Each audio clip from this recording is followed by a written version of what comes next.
राधे राधे। आज मैं आपको फाल्गुन पूर्णिमा, होली और भगवान विष्णु के परम भक्त प्रहलाद की कथा सुनाती हूँ।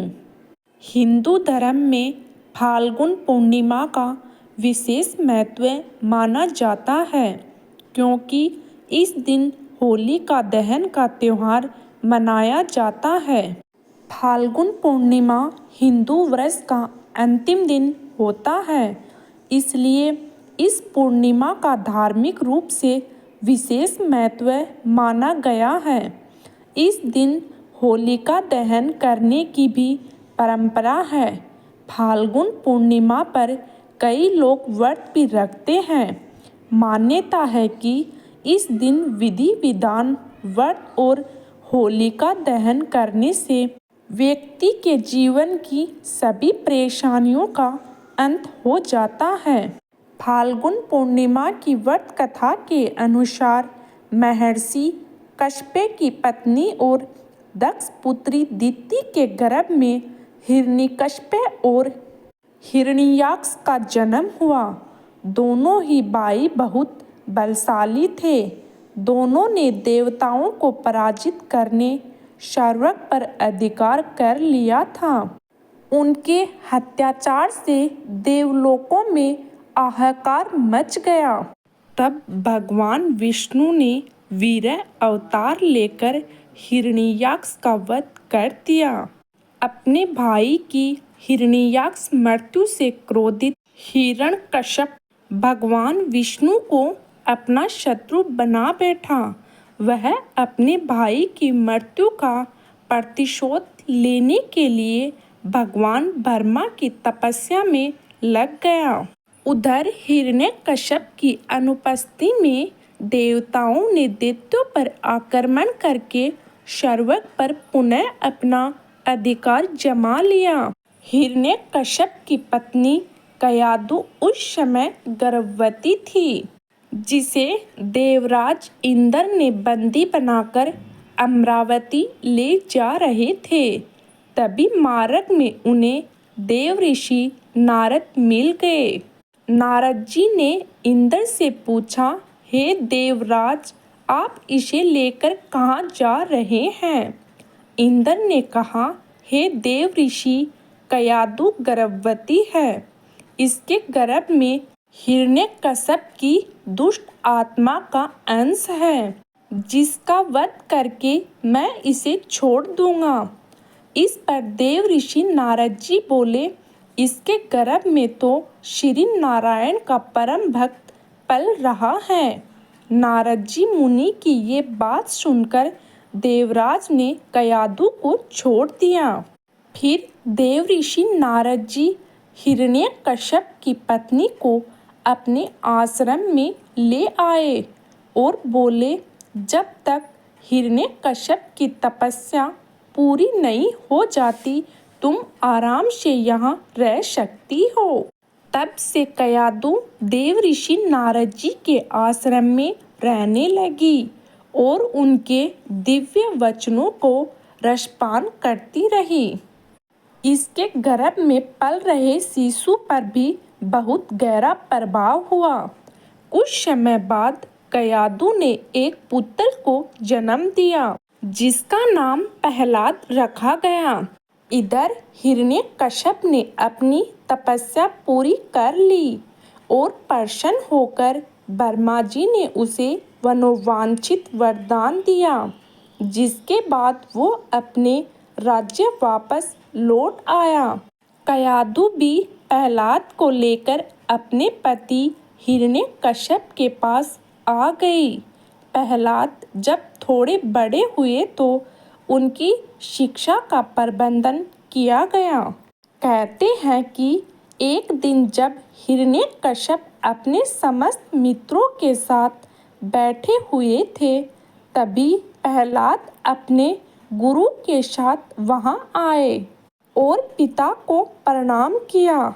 ये देखकर हिरण्यकश्यप अति प्रसन्न हुए और बोले, वत्स प्रहलाद, तुमने अब तक की शिक्षा के दौरान कौन सी सबसे अच्छी बात सीखी है? कृपया मुझे बताओ। प्रहलाद ने कहा, पिताश्री, मैंने अब तक सबसे अच्छी बात यह सीखी है कि जो आदि, मध्य और अंत से रहित है, अजन्मा है, जगत के पालनहार है, दीन दुखियों के स्वामी है, उन श्री हरि को मैं बार बार प्रणाम करता हूँ। अपने पुत्र के मुख से श्री विष्णु भगवान की भक्ति से भरे ऐसे वचन सुनकर हिरण्यकश्यप क्रोधित हो गया। उसने प्रहलाद के गुरु पर चीखते हुए कहा, अरे मूर्ख, तूने मेरे बालक को मेरे परम शत्रु का गुणगान करने की शिक्षा क्यों दी? प्रहलाद के गुरु ने कहा, दैत्यराज, आप क्रोध छोड़ दें।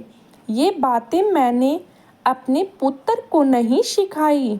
यह सुनकर हिरण्यकश्यप को आश्चर्य हुआ। उसने अपने पुत्र से पूछा, तुम्हें यह उपदेश, ये शिक्षा किसने दी है? प्रहलाद बोले, हृदय में स्थित भगवान विष्णु ही तो हैं, संपूर्ण संसार के उपदेशक हैं। उनके सिवाय कोई किसी को कुछ नहीं सिखा सकता।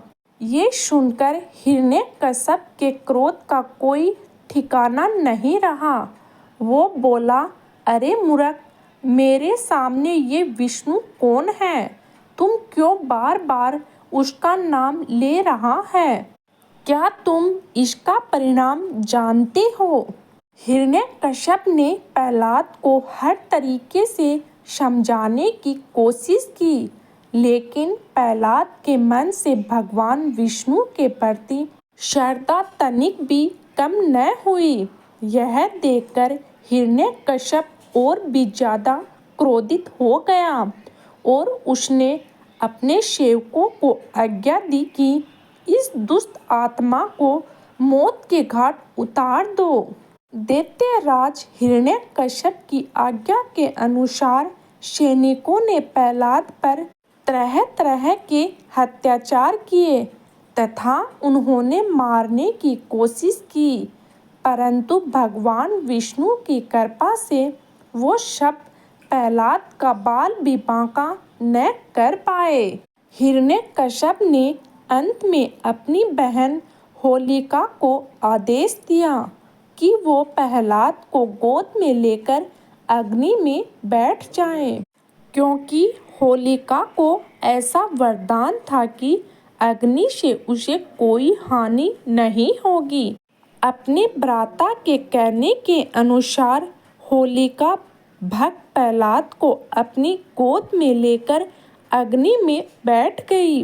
वहीं प्रहलाद हाथ जोड़कर निरंतर प्रभु ध्यान में मगन रहे और नारायण नारायण कहते रहे। हरि कृपा से प्रहलाद बच गए, किंतु होलिका उसी आग में जलकर भस्म हो गई। पुरातन काल से ही इस दिन लकड़ी और उबले से होलिका का निर्माण करके उसे जलाया जाता है। यह दिन को बुराई पर अच्छाई की जीत के रूप में मनाया जाता है। होलिका दहन के समय भगवान विष्णु और प्रहलाद का स्मरण जरूर करना चाहिए। इस दिन विधि विधान से होलिका दहन मनाने से भगवान विष्णु की असीम कृपा प्राप्त होती है। कुछ लोग इस दिन फाल्गुन पूर्णिमा का व्रत भी रखते हैं। मान्यताओं के अनुसार इस व्रत को श्रद्धा पूर्वक करने से सभी मनोकामनाएं शीघ्र पूर्ण होती हैं। बोलो भगवान विष्णु और प्रहलाद की जय। अगर आपको मेरे द्वारा सुनाई गई कथा अच्छी लगे तो कमेंट तथा लाइक जरूर करें और सब्सक्राइब करना न भूलें। धन्यवाद।